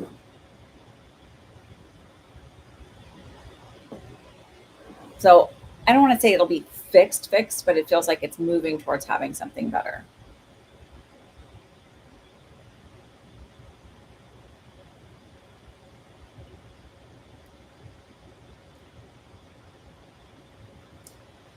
I mean, I've also said for a really long time, like, it gets bad before it gets worse. I mean, gets better, gets worse before it gets better. And like, again, if you think about just statistically, when you look at people, like, when do they go to the doctor? When they're really, really, really sick, when something's really terribly wrong. When do people finally start addressing issues and problems that they have? When they're really, really bad and they just can't tough it out anymore. So, like, kind of what happens on a big scale, too. I plan on being on next Sunday, yes. 10:30 in the morning. That's my new time. 4 o'clock is like a little harder, especially with trying to make sure my daughter's on top of her homework and all of that stuff. Okay, let's do some Oracle card readings. We're going to do the quick ones because I'm just tired today. So I've got the Wisdom of the Oracle. I'm going to buy some new ones too. Daily guidance from your angels, past lives, inner child. Um, the Enchanted Map, Spirit Animal, Wisdom of Huffleys, messages from your angels. That should be enough choices, yeah? Oh, the Green Witch. You want to do the Green Witch?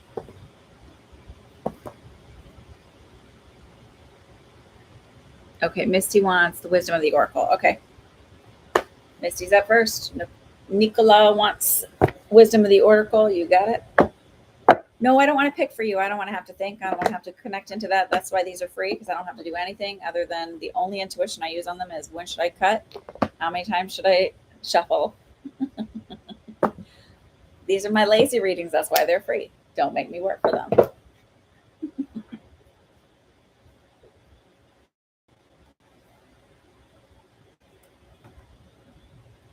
All right, let me get something so I can write a list. Okay, let's see. We've got Misty, Wisdom, Nicola, Wisdom. And then make sure you're liking my little live, please. So that's not hard to do. It's just a little thumbs up. Especially since I'm doing free stuff too, right? Julia wants messages from your angel.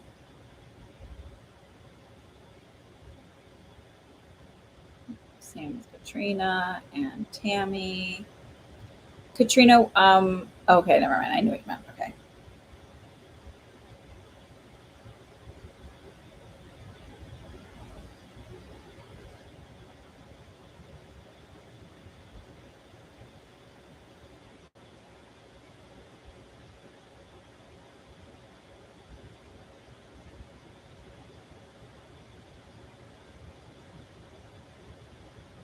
Okay. All right, so let's do Misty. This message is from Misty. What does she need to know today? Yes.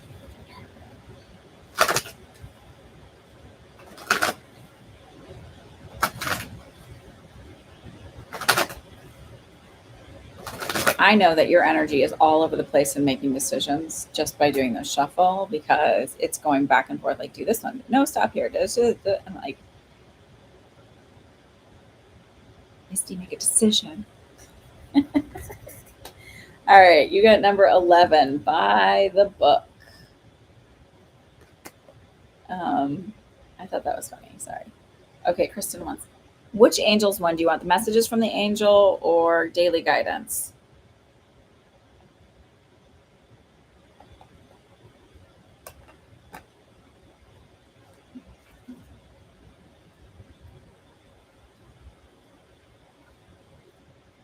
Oh shoot, I forgot my glasses. Dang it.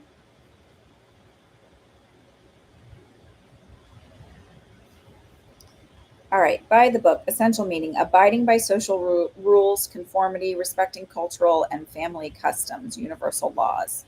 The Oracle's message: the universe works within a structure of divine laws and principles that provides a framework for human experience and evolution. The law of abundance, the law of prayer, the law of karma, the law of traction, the law of thought, the law of compensation, and the law of nature are only a few that are known. These principles create perfect order and operate with a kind of precision beyond human understanding. Even revolution has its place in universal law. Human beings, in turn, have their own law and customs that vary from culture to culture and family to family. Laws keep social order and govern behavior, reflecting an instinctive understanding that harmony is important. This is a time to learn that these laws, to learn these laws and conform to them rather than being the rebel and flouting them. When this card appears, submit to structure and follow the rules even if they seem to make no sense. Release resistance for universal laws will correct any disharmony. Open your eyes to those universal laws, and it will be easier to go by the book at that time. We'll do prosperity message. Actually, we'll do relationship and prosperity, then we can figure it out.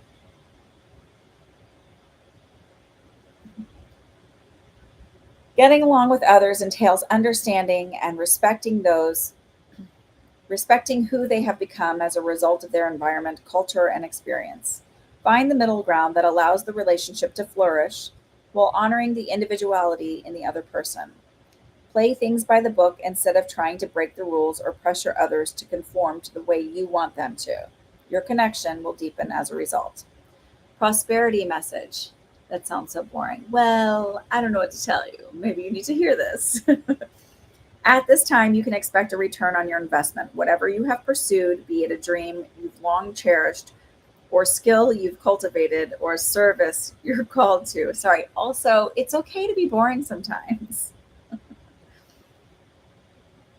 Or service you're called to will come to you if you are willing to go by the book. You don't need to reinvent the wheel to be successful. Follow in the footsteps of others who have already achieved the things you are striving for. You can learn a lot by observing the structures that are already working. Your creative projects and commitment to prosperity are in alignment with the needs of the world, but impatience may tempt you to cut corners and get there more quickly. Stick with what you know works, and you will attract abundance. Okay, dokie. Nicola.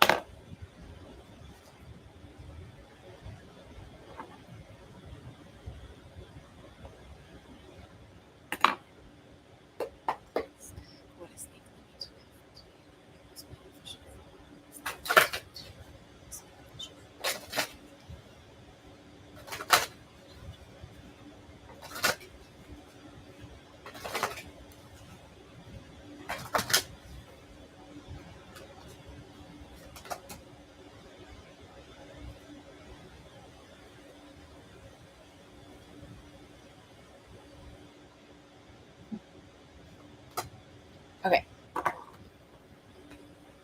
Okay, sorry, I just had to figure out which.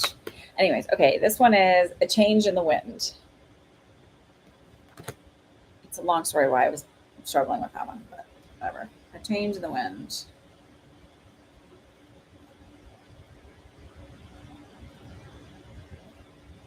Essential meaning. A sense that unseen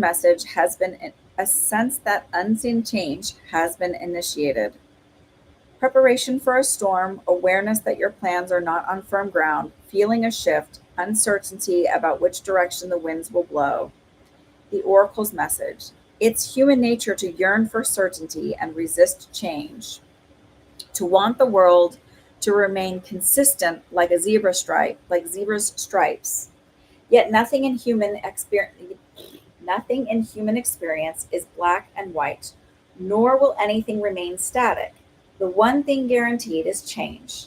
Now is a time of transformation as outer conditions are temporary, moving out of sync with your desires and expectations. Stay the course and remember that even storms serve to clear the air, scatter seeds, and nourish the soil for better things ahead. Life is about to get interesting. Anticipate it with curiosity as you wonder what is coming in on the shifting winds. The unknown is where the magic lies. Relationship message. Relationships go through periods where partners seem out of sync with each other, and storms, emotions, and Jesus Christ, why can I not read today? Sorry. And stormy emotions and moods threaten to take down the ship. Perhaps someone has a change of heart and leaves. These rough seas offer opportunities for mutual growth, a way for you to understand your own heart better and to know what you need to be truly happy. Rest assured that whatever is happening now, good will come from it. Take temporary shelter and remove yourself from drama. The air will clear and everything will be fresh and new again. This too shall pass. Prosperity message. As you endeavor to create a prosperous life, you may encounter unexpected reversals that cause you to shift directions. This is a good thing. So there is nothing to fear. Perhaps an opportunity you sought went to someone else. Perhaps you pursued something that you suddenly realize is not in your highest good. You may not be 100% clear on where you need to go, but you are certain that things are not going as planned. Circumstances are not in your control right now. Wait it out. All will be well, even better, actually. Trust. All right. Julia. Messages from your angels. You guys picked from 2 decks today. That's interesting.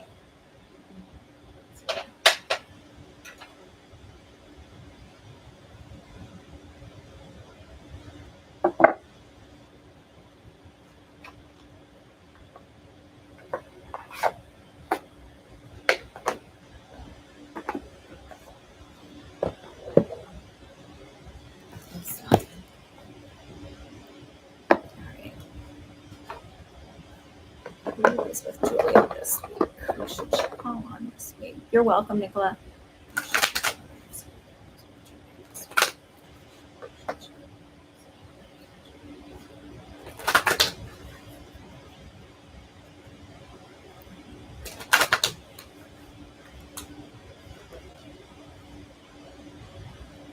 This is Rochelle. As you honor and follow the guidance of your heart, prosperity is coming to you now. Let's see what Rochelle has to say. So I kind of said, who's working with her this week? Who should she call on this week for help? That's the question I asked while I was shuffling.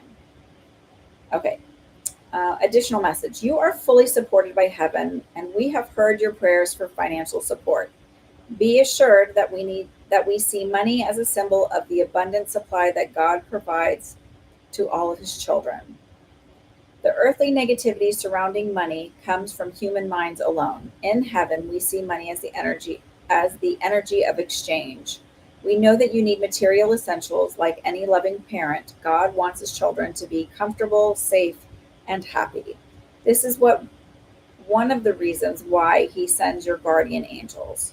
Your finances have been blocked in the past because of guilt and other negative beliefs and emotions. I have helped you to heal and release much of your negative association with money. Please know that when I am here to help you so that you can help, please know that I am here to help you so that you can help more people. The more that you allow me to give you, the more you are able to give to others. In the near future, you will be able to manifest all of your needs. But in the meantime, allow me to help you through my heavenly contributions. That's yours, Rochelle, Rochelle. Katrina wants the same deck. Tammy wants the same deck.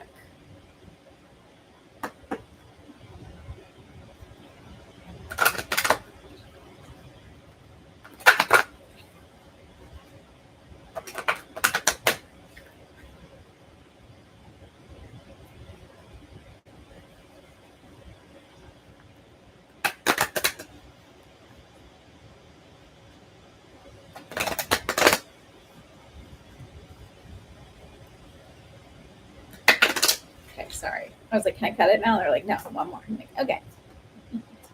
Oh, Vanessa wanted to come out. Interesting. Okay. To make your decision, ask yourself, which way brings me closer to my divine purpose? Which way makes me away from it? Okay, so wait. This is Katrina? Okay, I thought this. Wait, I just did Katrina's, right? No, this is Katrina's. Okay, sorry. Vanessa. All right? All right. Let's do Vanessa's.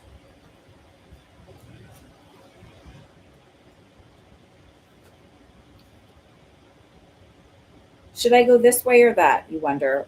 One day, you're sure of your direction. The next day, you question it again. This indecision will be healed by focusing on, sorry, it's small handwriting and I don't have my glasses. Focusing on your divine life purpose. Even if you aren't sure of your purpose's exact nature, you do know that it involves bringing peace to yourself and others. Based on this foundation, then, which decision brings you the most peace? If you're still unsure, then ask God and the angels to help you further. You can ask us which decision will help me most people. This is a wonderful basis upon which it makes your choice. Sometimes the easiest route is to take is the one that takes you further away from your divine purpose. So your indecision may come from a fear of making waves or uncertainty about your future. In such cases, gradual change is warranted. Slowly introduce your new direction into your daily life and ease out of your old direction. Sorry, I'm like, ease out of your old direction slowly. In that way, you won't frighten yourself. You will be more open to hearing God's guidance and you will feel our love. Right, and then I think one other person wanted this deck.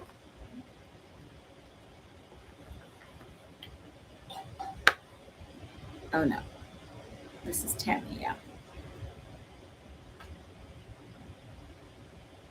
No, Kay, I haven't read yours yet.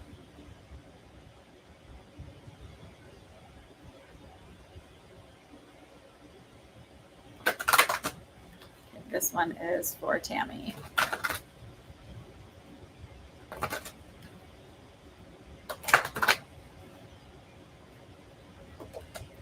Crystal, have faith and hope because there is something positive and new on the horizon that you can't see yet. Ooh, there you go. There. Okay. This is Tammy's.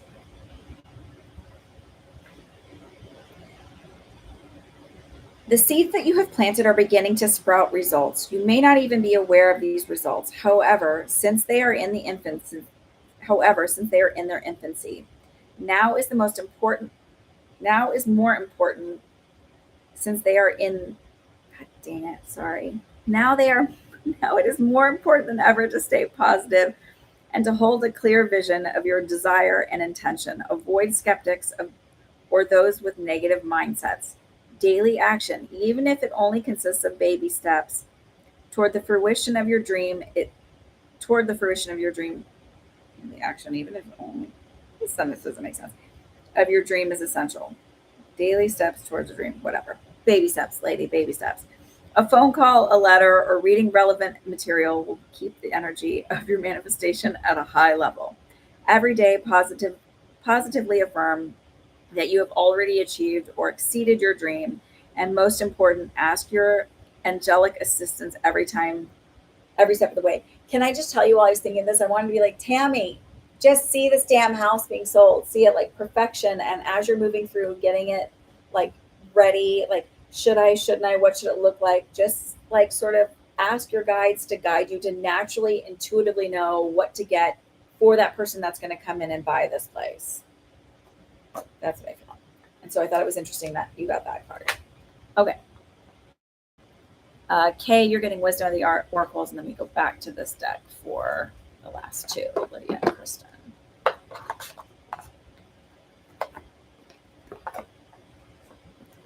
Kay, you have wisdom of the oracles. What does Kay need to know that will be most beneficial for her this week?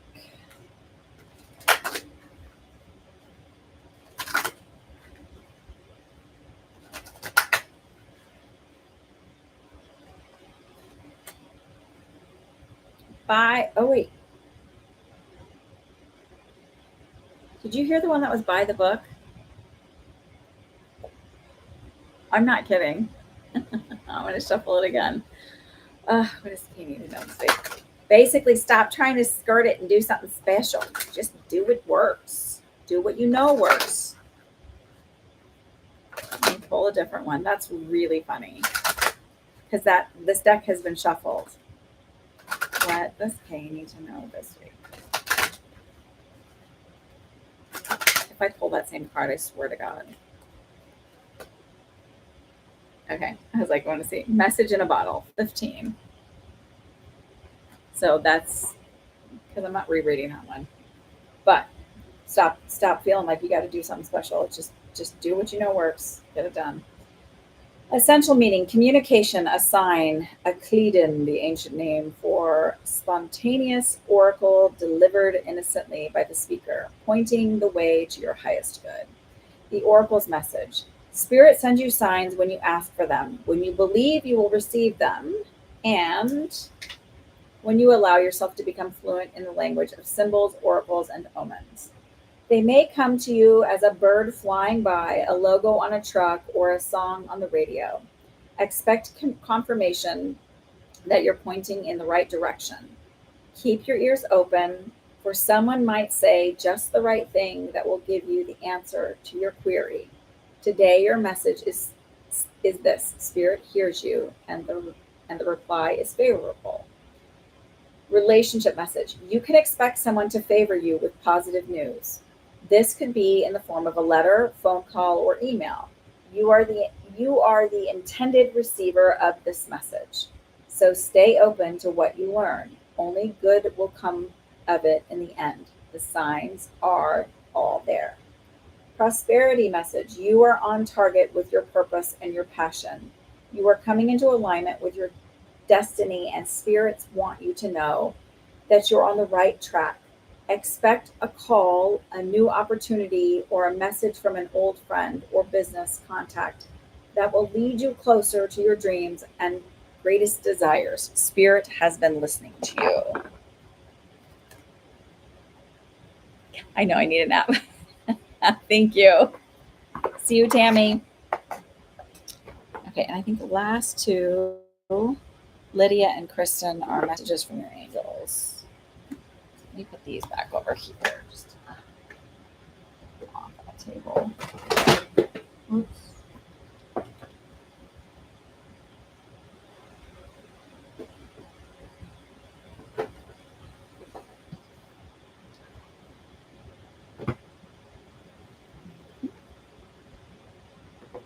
Okay.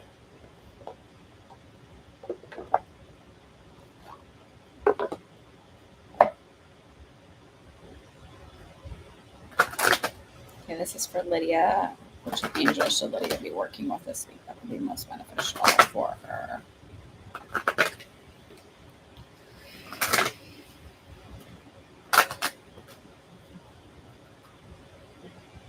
Bridget. Caution is warranted. Look deeper into this situation before proceeding further. So I feel like when in doubt, call on Bridget to help you. Let's see what else it says. You have asked for heaven's guidance and it is given. This situation isn't right for you. Some vital information has been concealed.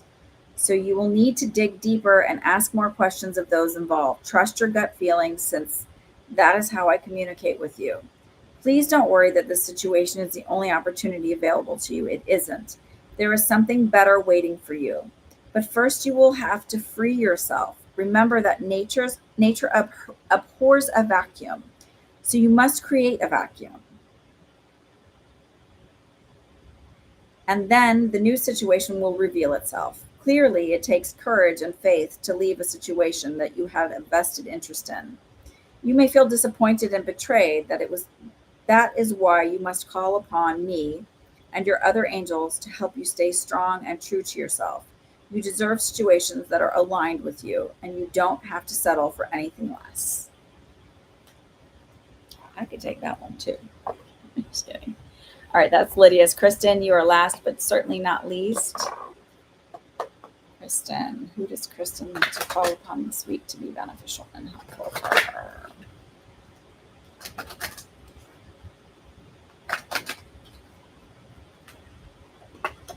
Desiree, no, conditions aren't favorable right now. Wait and look into the other options and ask the angels to help you guide and comfort you.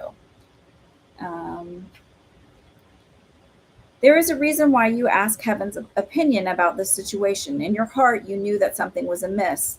I am here to help you trust this wisdom within your heart and allow it. Although it may seem romantic to jump into without looking, the situation warrants otherwise. Since I am one of your guardian angels, your happiness is my central mission. The situation as it currently stands won't bring you the joy that you seek. There are options available to you. One is to wait.